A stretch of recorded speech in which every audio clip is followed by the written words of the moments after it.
अस्सलाम वालेकुम फ्रेंड्स। जैसा कि आपको पता है कि पाकिस्तान में एनक्लेक्स का सेंटर ओपन हो चुका है और इसके लिए मैंने एक चैट बोट डेवलप किया है जिसका नाम है एनक्लेक्स स्टडी असिस्टेंट। और आज मैं आपको प्रैक्टिकल एग्जांपल से समझाने की कोशिश करूंगा कि ये किस तरीके से आपको एनक्लेक्स में हेल्प कर सकता है। इसका लिंक नीचे डिस्क्रिप्शन में दिया गया है जिससे जाके आप इसको एक्सेस कर सकते हैं। आप सेल फोन से भी एक्सेस कर सकते हैं और अपने डेस्कटॉप या लैपटॉप से भी। यहाँ पर मैंने प्रॉम्प्ट मेंशन किया है, NCLEX centre is open in Pakistan Lahore, let me know what are the documentation requirement for NCLEX, explain step by step in very easy way. So great news, the first NCLEX center in Pakistan has opened at the Mall of Lahore. इसने location बता दी है, making it more convenient for aspiring nursing to take the exam locally. और यहाँ पे उसने website का link भी दिया है, आप इसको क्लिक करके वेबसाइट ओपन भी कर सकते हैं। और to guide you through the NCLEX application process as an internationally educated nurse, here are the steps explained in simple manners. Number first step क्या है कि choose a state board of nursing, decide which United state you wish to obtain your nursing license in, as each state has its own board of nursing with specific requirement. जैसा कि आपको पता है कि United states के अंदर ढेर सारी स्टेट्स हैं, तो हर स्टेट का अपना एक बोर्ड ऑफ नर्सिंग है और हर बोर्ड ऑफ नर्सिंग की रिक्वायरमेंट्स हैं। तो सबसे पहले तो आपने ये डिसाइड करना है कि कौन सा बोर्ड ऑफ नर्सिंग है, आपने वो चूज़ करना है और फिर आपने उसकी रिक्वायरमेंट्स को देखना है। फिर submit an application to the selected board, उसकी डिटेल मेंशन की है। क्रेडेंशियल एवेल्यूएशन होगी कि have your nursing education credential evaluated by approved agencies such as the commission or graduates of foreign nursing school, obtained authorization to test, register with Pearson, prepare for exam, take the NCLEX exam और following details. इसमें आपको बताने की ये कोशिश की गई है कि आप किस तरीके से सेल्फ इंफॉर्मेशन इस चैट बोर्ड से हासिल कर सकते हैं ताकि आप चीज़ों को खुद अंडरस्टैंड करें और आपका जो टाइम भी सेव हो और आपकी अंडरस्टैंडिंग डेवलप हो और आप अपने इस प्रोसेस को खुद से परफॉर्म कर सकें। अब आप देख सकते हैं कि सबसे पहला जो पॉइंट था वो ये था कि choose a state board of nursing. अब जाहिर सी बात है कि मैं पाकिस्तान में रहता हूँ, अब मुझे तो नहीं पता कि वहाँ पे स्टेट्स कितनी हैं और बोर्ड्स कितने हैं, और मुझे कैसे पता चलेगा कि कौन सा जो बोर्ड ऑफ नर्सिंग है which is very favourable for me. अब देखिए मैंने क्या किया, मैंने इसको नेक्स्ट प्रॉम्प्ट एक मेंशन किया यहाँ पे कि enlist the pros and cons of each board of nursing and suggest which board of nursing should I prefer and why. कि मैंने इसी से पूछ लिया कि ये मुझे हेल्प आउट करे कि कौन सा बोर्ड ऑफ नर्सिंग है वो मेरे लिए बेहतर रहेगा।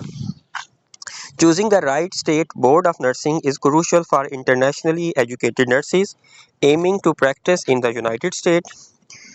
Each state has its own board of nursing with specific requirements, advantages, and potential challenges. Below is a comparison of several board of nursing to assist you in making an informed decision. कि हर board की अपनी requirement है, उसकी अपनी opportunities भी हैं और कुछ चैलेंजेस भी है और नीचे उसने कंपैरिजन दिया है। फर्स्ट है न्यूयॉर्क बोर्ड ऑफ नर्सिंग।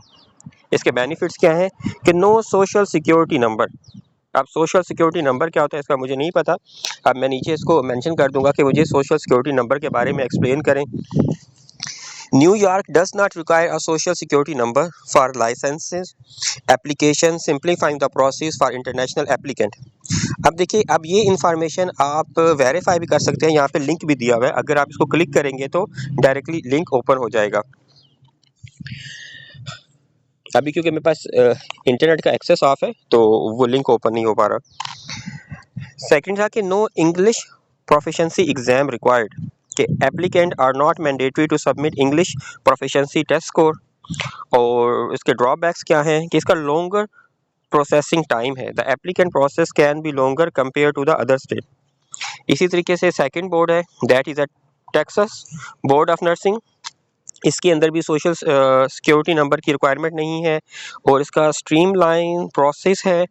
लेकिन इसका ड्रॉबैक क्या है कि एप्लीकेंट में need to provide proof of English proficiency depending on their educational background.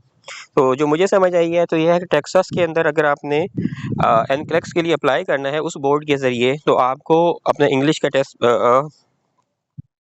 Provide करना पड़ेगा। थर्ड है Montana board of nursing. No social security number और English proficiency exam required. Montana does not require a social security number or English proficiency test for licensure, make it accessible for international nurses। मतलब कि अगर आपने NCLEX का exam की date लेनी है और आप इस बोर्ड के ज़रिए जा रहे हो, तो आपको सोशल सिक्योरिटी नंबर की नीड भी नहीं होगी और इंग्लिश का टेस्ट इनको प्रूफ के तौर पर प्रोवाइड करने की ज़रूरत भी नहीं होगी। लेकिन जब आप इमिग्रेशन के लिए अप्लाई करोगे, जॉब के लिए अप्लाई करोगे, तो उस वक्त आपको नीड होगी। सेकंड क्या है? Quick processing time. The state is known for its efficient and Swift application process. और ड्रॉबैक क्या है? Limited job market. यहाँ पे जॉब अपॉर्चुनिटी कम है। Montana has a smaller health care market which में लिमिट एम्प्लॉयमेंट अपॉर्चुनिटी। इसी तरीके से नेक्स्ट बोर्ड है और फिर एक और बोर्ड है recommendation। अब इसने कहा कि based on the provided information, Montana emerged as a favorable option for internationally educated nurses due to its streamlined application process, absence of social security number and English proficiency requirement, and quick processing time. However, it's essential to consider the state's smaller job market। तो देखिए ये जो chat bot है, ये जिसका नाम है NCLEX study assistant, आप इससे ना सिर्फ स्टडी के लिए हेल्प ले सकते हैं बल्कि आपका जो एनक्लेक्स का प्रोसेस है ये आपको उसमें भी हेल्प आउट कर सकता है। आप लाजमी इसको ट्राई कीजिएगा। It will actually help you to understand कि जो चैट बोट है उससे किस तरीके से इंफॉर्मेशन ली जा सकती है। So thank you so much for giving your time.